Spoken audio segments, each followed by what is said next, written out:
It's the Striker Texas MLS podcast, and it is the first ever time that we have convened this show after all three Texas teams got all 3 points, a 9-point weekend for Texas teams, and we're celebrating on the Striker Texas. Yeah, cue the celebrate good times. Should have brought some bubbly. We don't have the rights to that. We don't have the rights to that. But just imagine that song was playing and everyone's just smiling and happy. If you're watching the YouTube video, you can see every soccer fan, every MLS fan in Texas, and almost every USL Championship fan in Texas happy this weekend. We're celebrating on the Striker Texas, which is the website that powers this podcast, which is the site that pays us to report on these teams. You can be a subscriber. You can join up on a reduced price. Go to the site, click an article, subscribe, and put in the code Texas Triple, and you will get a discount. That's how it works. More information on the Striker Texas social media channels. Let's talk about the games that actually led to this joyous moment, this amazing offer, quite frankly, for the Striker Texas subscription. FC Dallas beats the Colorado Rapids 3-1. The Houston Dynamo needed 4 goals, but got it 4-3 against the San Jose Earthquakes. And last night in the national TV game, Bils in Austin FC, the Demon Verde beats Minnesota United, the first team to keep Minnesota United from scoring at least 1 goal, and exactly 1 goal. Austin wins 1-0. Let's start here in the north. Let's start in Dallas, where, Victor, it was a rough first half for FC Dallas, but I was actually quite impressed, first of all, with how FC Dallas responded in the second half, and second, with manager Nico Estevez after the game saying, not only were we the worst team, I was the worst coach in the first half, and my coaching staff was the worst coaching staff. He said, this was on me. This was how I set the team up. And he said, it didn't matter how energized the team came out. It didn't matter how much desire they had. If I put the team in the wrong position, which it seems like I did, we were never going to win this game. So, Victor, you've talked about accountability, some excuses from coaches in Texas in the past. Nico Estevez, still early in his tenure, says, yo, I screwed this up. No, he's been good at making adjustments as well, right? I mean, they made him in the second half and they absolutely. got him. But that's the thing, is that the halftime adjustments, even then after the game, I thought quite candid with the press, which maybe it's easier to do after you win 3-1, after everything works, after you look like a genius. Right. But he said, he said, my coaching staff came to me and they said, let's drop Edwin Cerrillo, the central midfielder, between the 2 center backs. That'll give us more width on the back line and allow Brandon Cervania and Paxton Pomykal more freedom to sometimes be dangerous going forward, but also to make sure that the wingbacks from the Rapids, who were crushing them in the first half, that we can neutralize them, and also have the center backs wider and the full backs wider. Michael Barrios, the winger, was kind of cooking. Marco Farfan, who I profiled on the Striker Texas, he shored up things in the second half, but really that tactical switch, that behavioral change with the formation, I think really allowed FCD to defend much better against the Rapids and gave them the opportunity to feed Jesus Ferreira for the 2 goals, to have more sustained attacks, to take some of the pressure off the fullbacks. It wasn't, it's not some radical shift. We see managers drop the center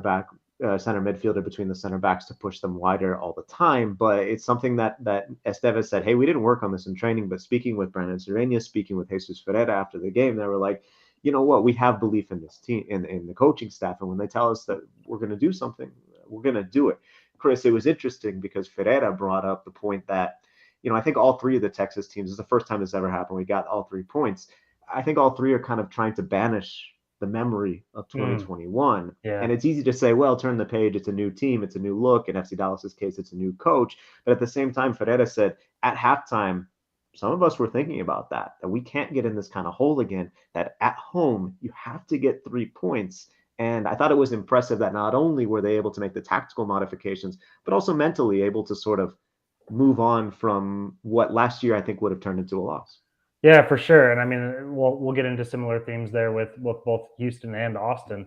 But I was also really impressed with not just the tactical adjustments, but the Brendan Cervania with one of the goals of the season yeah. so far. That always helps. That always helps with the confidence. It certainly lifted helps the when you're mood trying ahead of to. the break. You know, it's good Yeah. timing too. I mean, I guess there's never a bad time for a 40-yard golazo, but you know, FC Dallas again played the worst first half, and then all of a sudden they go into the break tied because of that goal from Brandon That's what Cervenia. I'm saying. Though you find a way. You find a way to pull yourselves out of a funk, and even before the majority of those changes come, you're already level, and it starts to I think feed some belief into the group. And I don't know how much you sensed of that coming out of halftime, but certainly 1-1 feels a lot better than Yeah. 1-0. It's interesting because Matt Hedges, the captain, I think kind of fair to say the spiritual leader of the team, had an injury. He came off at the half with a calf problem. We're not exactly sure how serious that is. We're also a little touchy about calf injuries in Dallas right now, as our boy Luka Doncic went down with one last night. But sticking to the soccer, you know, Hedges has a calf injury. Kosi Tafari comes on, looks just as good as he did last year. And kind of, you know, there was a moment where you could see maybe FC Dallas starts to hang their head a little bit. The captain's off the field injured. They played a rough first half. They're trying this thing that they haven't tried before in practice. But I do think there was that confidence, that belief, and Estevez actually, he used vosotros. It's the first time this year, a momentous occasion, the first time this year I've been able to translate y'all, because I do think that sort of community. He said, if y'all believe, then we can do this. If y'all believe in the system, if y'all believe in the tactical change, if y'all believe in what we're saying. And so, you know, he said that during the break, he kind of presented it to his team. And I think you did see that belief recover. A real quick note on the Cervenia goal. Another thing that apparently was from the training ground. This is a set piece that they had worked on, but everyone said, we've never done it that far out. But Cervenia said that he basically was lining it up. He heard his teammates yelling, hit it. And he was like, might as well let it rip. It rips. It's a goal. And it's a really nice play from.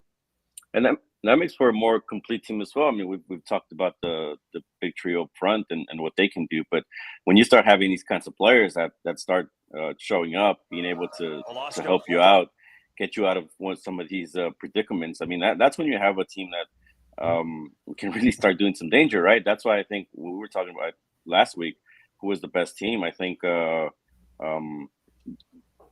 in some respect, all three of us lean Dallas, right? Because of the offseason adjustments, because of what they've done tactically. They just seem at this point in the season a little bit more complete, more further ahead, right? And then you have to be more aggressive at home. They were, and that's a theme I think throughout all three games this weekend. The home team has to be more aggressive. They can't just come into let the visitors come in and kind of take reign. Colorado, I think, tried to do some of what they did in Houston, right, where they were eager early and maybe try to get that one goal and defend it a little bit. But good on Dallas. I did want to ask you what's with the celebration. Did he say anything about an ode to Maxi Urruti? Is he also paying tribute? I'm not sure about the Archer one. I guess I do need to check on that. We'll get some answers there. But yeah, it's a big moment for Dallas, and I think there's reason to feel. Look, the other thing, and I'm hoping to potentially we'll be writing about this next week, is that this matches the longest undefeated run FC Dallas had last season, and it's only couple weeks into the season, but already you see some sustained rhythm that last year really never was there. So I think that's the reason for the good mood in Dallas. Let's talk a little bit about. Sorry, go ahead, Chris. Yeah, real quick. Was that Cervenia strike? Was that wind aided? Yes, I would say so. It's been extreme. I mean, I know it was windy in Austin as well. It's been super windy yesterday. Windy in Dallas. Yeah, because I was watching Generation. Storms rolling in right now. I was watching Generation Adidas Cup earlier in the day, and those you get 15 and 16-year-old goalies trying to punt out against a 40-mile-an-hour wind. It can be. I wouldn't be surprised to see some viral clip come out of either GA Cup or Dallas Cup this weekend, where a ball comes right back over a goalie's head, because man, it was blowing. I'm certainly no athlete to the level of those kids at GA Cup or the MLS teams are covering, but I've been doing my runs, and you can look at the splits and tell which direction I'm going in pretty easily because it's been a quite stiff breeze. Let's talk about the Houston Dynamo. San Jose Earthquakes. It's a 4-3 win, Victor. You can see some of the same sort of crystallization, perhaps, confidence, belief, as you know. It would have been easy, I think, after the Jeremy Obobase double to say, oops, like we did this wrong. But a 2-goal scorer of their own in Ferreira, a bit of a breakout party for him that I think Houston Dynamo fans have been hoping for since his signing this offseason. Quintero gets on the board, and Teenage Hadebe with the important goal. It's a big win for the Dynamo, another good one, and they continue to protect home turf. Yeah, first of all, how dare Chris Bils predict a 7-goal affair? Where did you get off, Chris, trying to say this was going to be? I know, right? Who could have ever thought 7 goals? 7 goals. That's exactly what we got. It was a very chaotic match, very back and forth. I think we were talking about this on the Twitter Spaces. San Jose wasn't going to be what Vancouver, Colorado, or Salt Lake was whenever they came in here. Defensive teams pushing back. In the case of 2 teams defending a lead, no, they were going to be confrontational. They were going to try to possess the ball. They actually did possess the ball more. San Jose had at the end of the night 67%. From the second minute, they took the ball from the Houston Dynamo in their own house. They essentially dared them to come after them. And credit to Houston for being more effective with their chances. They did need set pieces. There were 2 key set pieces here, right? On that first goal to get that first one for Ferreira, right? To get that monkey off his back. He finds separations. He gets the ball from Lundqvist off the corner and just smashes it into the back. And there you go. That's the 1-0, and that gives Houston the lead a little bit. Like you mentioned, San Jose was not going to go away. Ebobasi getting 2, and then Houston teams of the past, the Dynamo teams of the past may have just called it in, right, mailed it in. But I think this is kind of shows you that, you know, and it's still early on in the season, right? There's still some belief there. You know, there's obviously the rest of the season. There is enough fight in this team, and there is belief from the new manager to try to turn this thing around. Again, another set piece. Well, first of all, there was a change in the starting lineup, right? Tyler Pasher comes in for Corey Baird. He was key in this Darwin Quintero goal because he doesn't stop going after the ball. Marcin Kowski ends up trying to, push it away a little bit, and that's when Quintero just hits it and gets the open net, which, again, an experienced player like that, these are the chances he's going to take advantage of. Hadebe, again, off a corner kick, gets the lead in the second half. You have them trying to get away a little bit, which, again, we talked about was going to be the key for this game. Put this one out of reach, make it 4-2 at that point, right? Ferreira gets a second. Credit to Fafa again. I think the priority should be get Ferreira the ball as much as you can. This was one of those cases, and maybe it's because there wasn't much to do with it, right? But this was one of those cases. Just get your forward the ball, let him finish it. He smashes it home. You get the 4-2 lead. San Jose gets another one off a corner kick, but you eventually end up winning 4-3. Yeah, you mentioned. I'll be the first to admit when I get something wrong, Victor. I had it backwards. I'll raise my hand. I messed that up. We do. If you don't know what we're talking about, we do hadn't been tested every week. Right. Yeah. I mean, I know there's sometimes people look at score lines and it's, well, they've only allowed 1 goal. Well, teams hadn't been trying to attack much here. If you look at the games, they weren't now, and I was going to ask Victor, them. You look at, is this indicative of Nakamura's style? Is this what fans are going to see? Because they did concede possession and it seemed like they were totally fine with it because they end up, and even they had fewer shots. I think they had, the advanced metrics are very close. Fewer total shots, but one more shots on target. So. Right. I mean, they clearly they had better. They made the best of their good opportunities, right? And you see it reflected in the scoreline. I would say I don't think fans care how the team plays, especially in Houston's case, a team that has been struggling, that has this playoff drought, right, as long as they get victories. What do you think this portends for the stylistic choices of the Dynamo going forward? Is this what Nakamura wants to do, or was this a bit of an anomaly where he says, you know what? No, we're going to let him have the ball here. We're going to what does this say about how the Dynamo want to establish their identity and how they want to play going forward? I think, and and this is no knock on anyone. I just think the smarter managers know they're going to be able to take what they can get, right?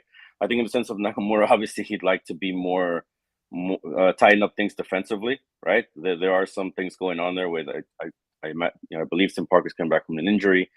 He got some minutes late, but Ethan Bartlow got to start with Adebe, so it's not maybe the back four you want.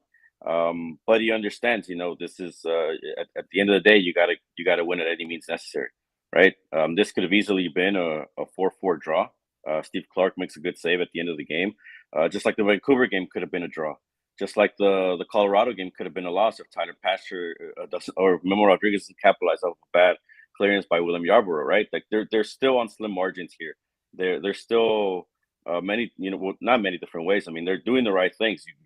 You have to give them credit, but if you're looking at these games closely, there are things they need to tighten up, and that's why I always said it would help a lot if they get a bigger piece in central midfield, right, and to help out in the attack, a more established player to kind of calm the pace down, right? Give some more breathing room for this team and allow them to control more of the game, which is ultimately, I think when you talk about the style of Nagamura, ultimately that's what he wants. He wants to be able to control the ball and control their destiny a little bit more.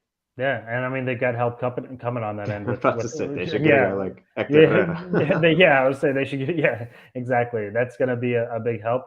But piling the points, even if it's a 4-3, even if it's not ideal, same as all three Texas teams right now. You pile up 3 points at home. That can only help as we get deeper into the season. And the other thing I wanted to ask you about, Victor, was two of the newer players for Houston. Especially Sebas Ferreira getting on the board. How much do you think that does for his confidence? And what was kind of the spirit you saw with the group seeing their number 9 finally get on the board? A lot. I think this guy doesn't lack confidence. We've seen that through the first five games or so.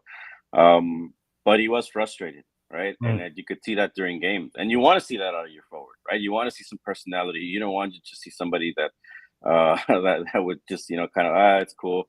I know he says that, right, post match, where he's like, well, it doesn't matter as long as the entire team's scoring. He cares, right? And he wants to be in a good form, and he wants to be putting up goals. This is a guy that said he wanted to be the top goal scorer in MLS, right? So those are kind of his ambitions. So now he has to. Now he has proven a little bit what he can do, and he's shown what he can do a little bit in some of these games. He's had flashes now. Now maybe they can get him rolling here, and that'll bode well for Houston. And the other person, Teenage Davey, how long has he had that shirt on underneath, ready to I think he's been waiting for a while, and he's another player that has a lot of personality, and that's what I like about him more than I think there's still some things to work on his game, but the man is I would say a little Zlatan-ish, right? In a maybe less because what is less conceited way, if I can put it that way. No, I mean he's obviously a humble guy. He says my mother's blessing. I believe his mom. I have to check the post-game quotes, but it was dedicated to his mother. I believe his mother is no longer with us or with him. I think that's part of it. Like I said, I have to double check on that part, but there is some of it. For example, where he comes out and he says, well, there you go. Now I scored. Now I'm unstoppable. Right? That's awesome. Defense and offense. That's what Dynamo fans want to see from him, from Sebastian Ferreira and plenty of others. It is a bold move if you're a defender to try and have the goal shirt message. You might be wearing that one for a little while. Let's talk about Austin FC. They get the nationally televised win against Minnesota United. Goal from Maxi Arudi. The guy can't stop scoring. The guy seems to share his arrow celebrations. It's another good one, Chris. It's a big result, I think, for Austin. We talked in the pregame about how critical this game was for Austin to prove that their good start wasn't just against terrible teams, for them to keep the momentum going at Q2, and they did exactly that.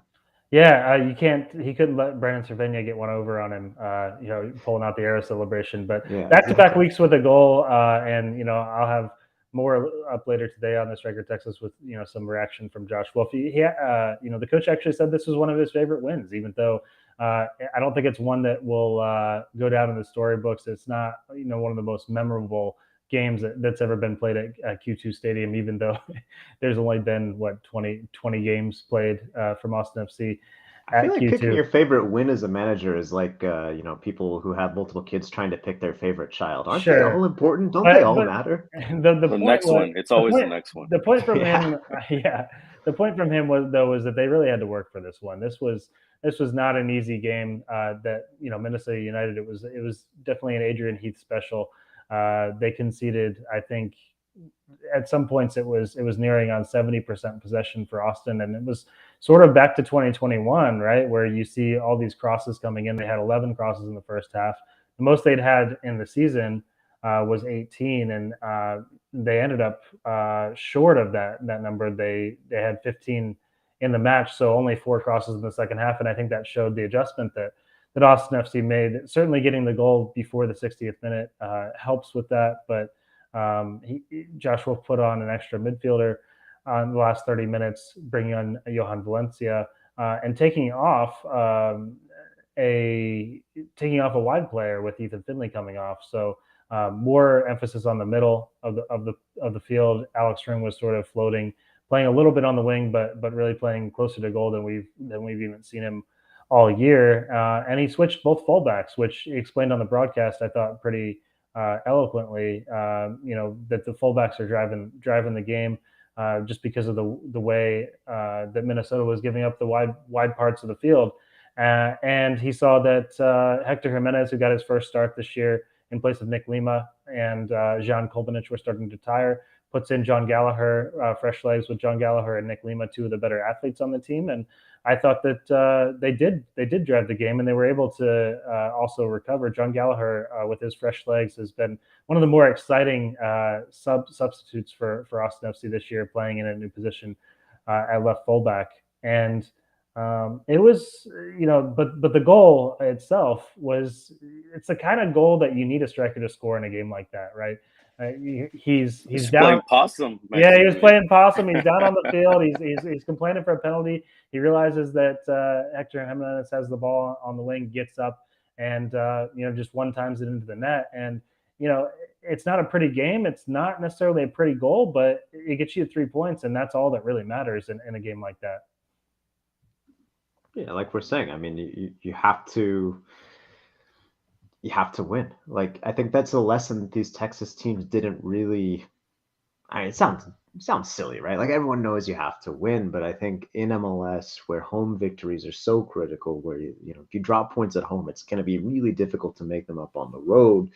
You have to get these points in any way possible. All 3 Texas teams kind of did it in different ways, right? FC Dallas with a rough first half, their adjustments, their belief bring them through. The Dynamo with a decent start, saying tactically we're going to kind of move our pieces in a more clever way, take advantage of a fewer opportunities and make it happen. And Austin kind of, I think, plays their game and says, okay, this closed game, that's fine. We can deal with that. We're still going to get out of this with all 3 points. Chris, that's something we talked about with Austin last year, and the fact that being an expansion team and with Matt Beasley going through his struggles, maybe there wasn't as much kind of veteran leadership. It seems like this is a team that's, as silly as it may sound, learning how to win and how to win tough games. And I think that's something that's pretty key, and that maybe that Josh Wolf was highlighting as well when he says this is his favorite win. Yeah, for sure. And another sort of not behind the scenes, but another sort of little note from this game is that Ruben Gabrielson, who we've been talking about as maybe someone who's struggled a little bit, I thought he had a really nice game in the back, and even was put on the drum at the end as man of the match, which is something that I'd love to do a story on this at some point. But I think Claudio Reyna actually chooses that, so sort of giving some confidence to a new leader. Really? Yeah. So that is picked Rudy. What's that? I said should have picked the Rudy maybe, but I think the symbol there is that this is a guy who they expect to be a leader, and for him to show up and have a good game when maybe there's been some questions about his performance, I think that I think shows sort of how this group's kind of coming together. And another guy, Alex Ring, that I don't think had the best game necessarily, but came into the post-game press conference and clearly was happy with what he saw from the team, and sort of some of those demons that could have sunk their teeth in this one didn't show up. And also the thing that we need to mention as well is on the field, I think that there had to have been some pressure with this group to perform with the backdrop of Cecilio Dominguez being suspended indefinitely. And we don't know exactly what the situation is, how long he'll be out, if he'll even be back. And, if you don't win this game, if you drop, if you get scored on and you lose, or even if you draw 0-0, I think questions start to sort of come in. How focused is this team? How together is this team with all that's going on behind the scenes? And we didn't get much out of Josh Wolf or Alex Ring. Alex Ring even saying that he doesn't even know what's going on with Cecilio Dominguez, and Josh Wolf just saying that's not something we talk about, which that's just the line that we're going to get, I think, on this.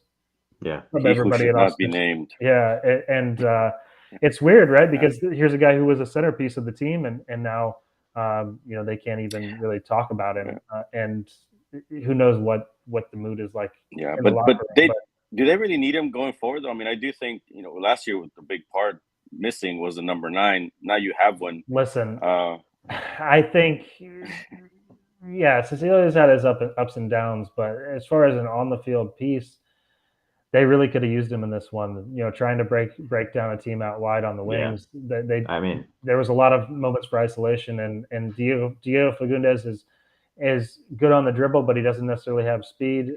Ethan Finley has a lot of speed, not necessarily good at.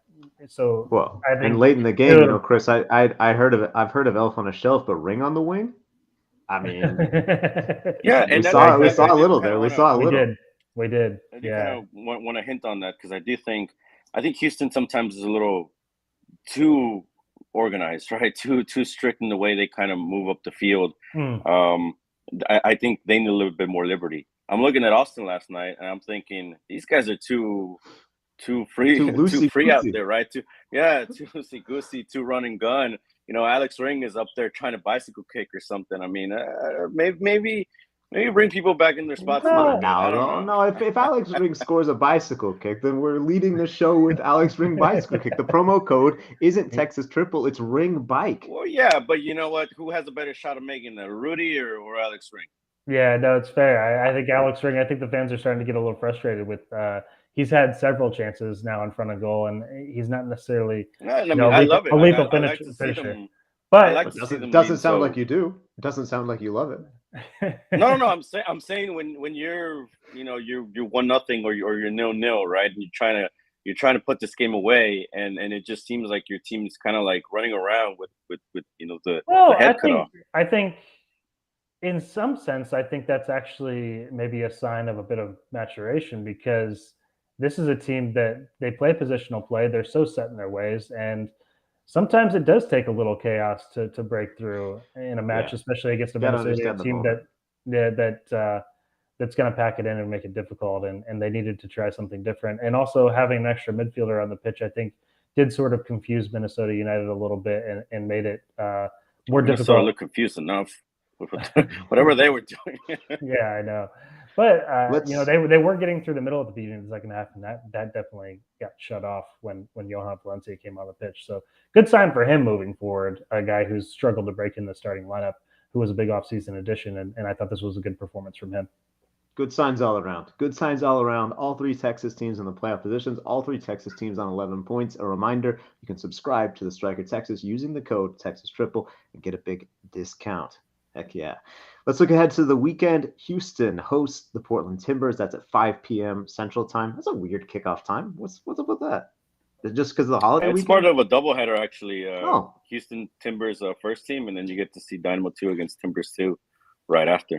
That's not where I thought that was going, but okay. 6 p.m. FC Dallas travels to face the New York Red. I thought it was going to be like the Dash or like a cool like international friendly or something. And then it was, Dynamo 2, all respect, all love. I enjoyed your piece on Ethan Barlow, but come on. Undefeated 3-0. Great. There you go.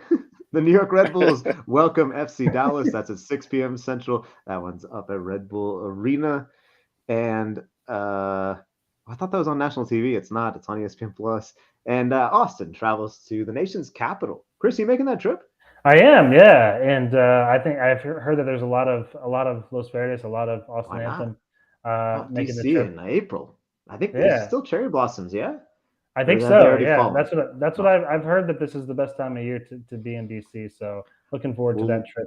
Yes, we will look forward to your posts on Twitter and Instagram. Hopefully, lots of cherry blossoms and, of course, great coverage of Austin FC to boot. Coverage that you can have at your fingertips if you subscribe to the Striker Texas. We'll have coverage, of course, of the other games, as well as all three of these teams continue in the playoff places. That's something we didn't get to say very much last year. All three of these teams continue with winning records. All three of these teams with 11 points. Big weekend that we'll have lots of coverage on the Striker Texas. Next week, we'll also have the best thing I ate this week, the return of the segment. But since we're all just chilling at home this weekend, enjoying some home cooking, enjoying watching and covering a victory. Look, we don't root, but it does make your life easier when the players are happy to talk to you after. Brandon Cervania wearing the FC Dallas like cowboy hat in the press conference. I didn't think it was funny that he was named the man of the match and then Jesus Ferreira is nominated for the league award.